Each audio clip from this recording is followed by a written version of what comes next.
Here's a shocking question to start with. How often does a former president get so angry in court that a judge threatens to throw him out of his own trial? Not once, not twice, almost never.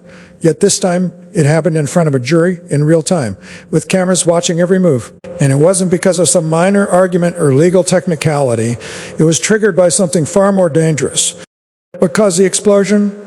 A once loyal insider, someone who stood just feet away from Donald Trump for years, took the stand and dropped the bombshell no one saw coming. This wasn't a political enemy. This wasn't a media critic. This was someone who knew Trump's private habits, private moments, and private decisions. And under oath, he told a story so damaging that Trump visibly lost control. What you're about to hear isn't just courtroom drama. It could be a turning point, a moment that reshapes the entire case, threatens Trump's defense, and changes how this trial may end. Stay with me, because the next few minutes explain why this moment matters more than anything so far. What makes this moment so explosive isn't just what was said in court, it's who said it. This witness wasn't a random employee, a disgruntled ex-staffer, or a political opponent looking for revenge. This was someone who lived in Trump's orbit every single day, someone who handled his personal items, stood beside him during private moments, and saw how he behaved when he thought no one important was watching. When a jury hears testimony like that, it immediately hits different. This isn't speculation, this is inside knowledge. For years, Trump surrounded himself with people chosen for one reason above all else: loyalty. And this witness was considered one of the most loyal of all. That's why this testimony landed like a thunderbolt. Jurors tend to ask one simple question: why would someone this close suddenly turn? The answer is usually powerful and credible. People don't lightly accuse someone they once protected, especially someone as powerful as Donald Trump. That's why prosecutors value insider witnesses so highly. They don't just tell a story, they confirm a pattern. This is also why Trump's reaction was so intense. Losing the narrative to a stranger is one thing. Losing it to someone who knows your routines, your habits, and your... A surprising courtroom exchange that reshaped the Trump trial. The courtroom was quiet, the kind of silence that feels heavier than noise. Lawyers shuffled papers, the judge adjusted their glasses, and everyone assumed the day would follow a predictable path.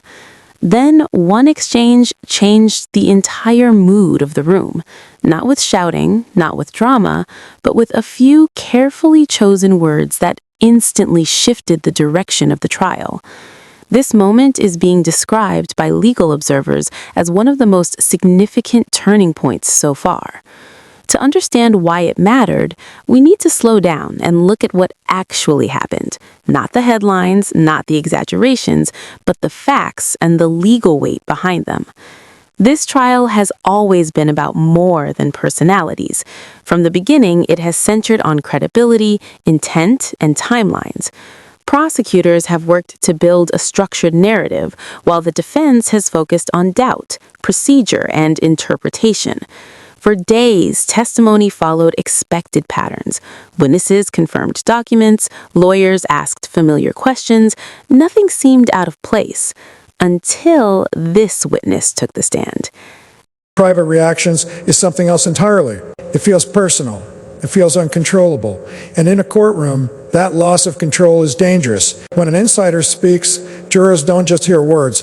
They imagine the scenes. They picture the moments, and once that picture forms, it's incredibly hard to erase. That's why this witness wasn't just another voice.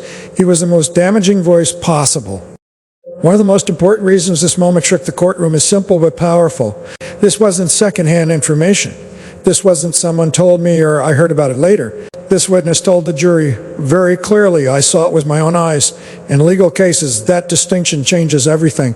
Eyewitness testimony cuts through confusion, excuses, and legal spin.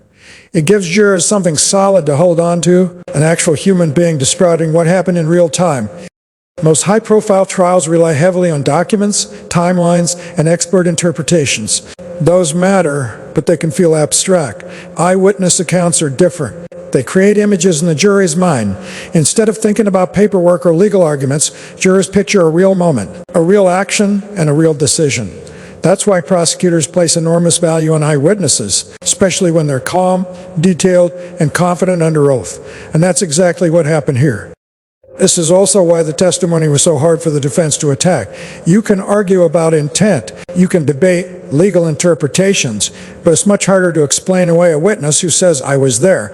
And this is what I saw to discredit that. The defense has to convince jurors that the witness is lying outright, and that as a risky move when the witness has nothing to gain and everything to lose by being untruthful. This is where pressure builds, tension rises, and cracks start to form. And judging by what happened next in the courtroom, that pressure hit Trump hard. What truly sent shockwaves through the courtroom was not just that documents went missing, but that the witness described intentional destruction. This wasn't about carelessness or paperwork being misplaced. The testimony painted a picture of deliberate action taken at a time when investigators were actively looking for those very materials. That distinction is critical. In simple terms, accidents can be explained away. Purposeful actions cannot. Jurors understand that difference instantly, even without legal training. The description itself was vivid and unsettling. The witness didn't speak in vague language or broad claims. He described a specific place, a specific moment, and a specific action. At first, the questioning was routine. Background questions, professional history, confirmation of involvement. The courtroom atmosphere suggested just another box being checked.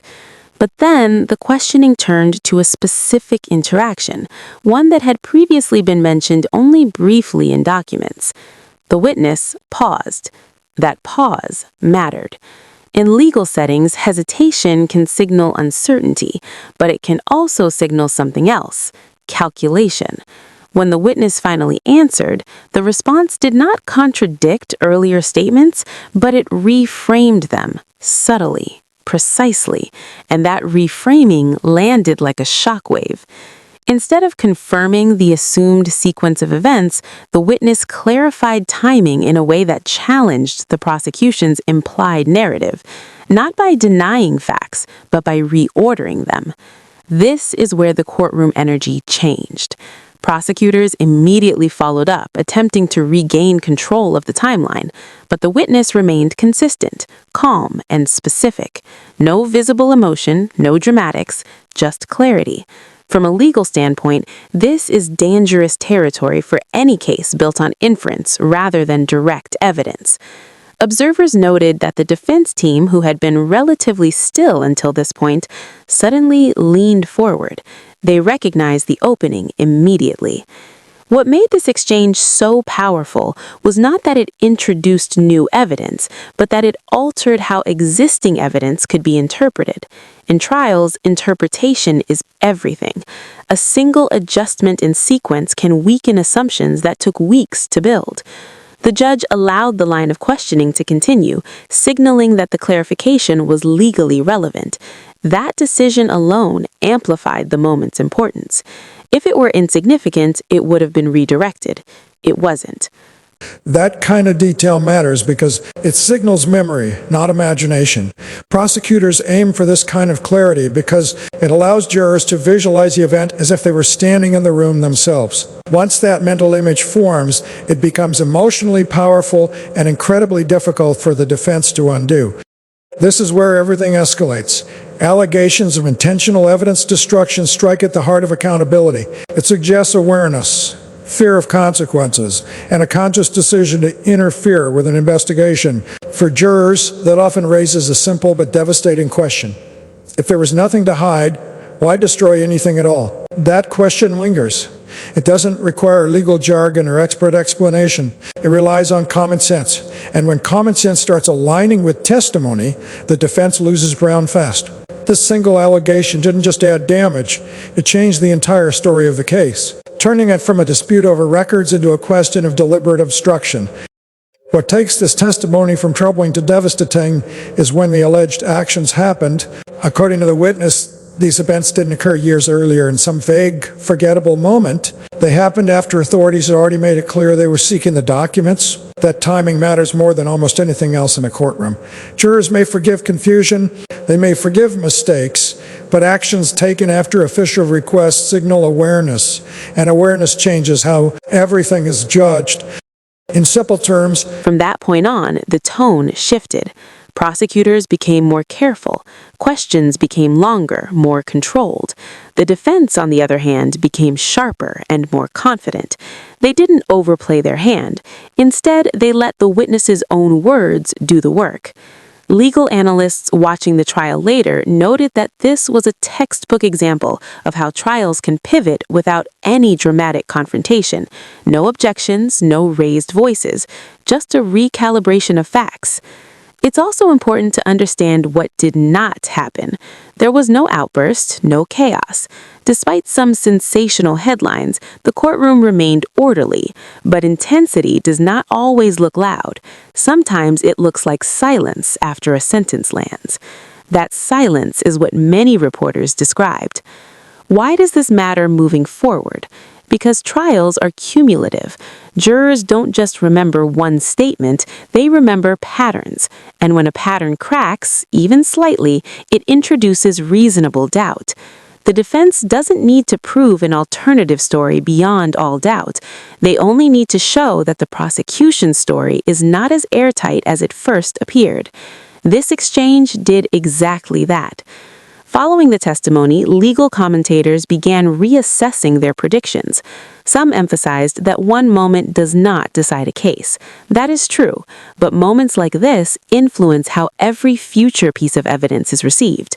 Once doubt enters the room, it changes how jurors listen. Another critical factor is credibility.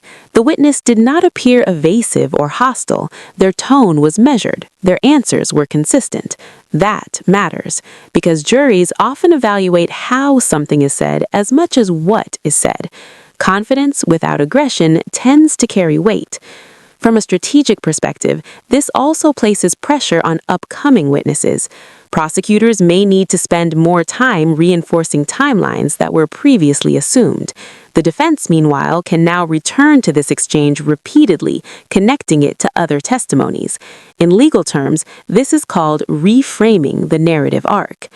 Public reaction has been predictably divided. Supporters of the prosecution downplay the moment, calling it a minor clarification. Critics argue it exposed a weak point that had been overlooked. The truth likely sits somewhere in the middle. It was not a collapse, but it was not trivial.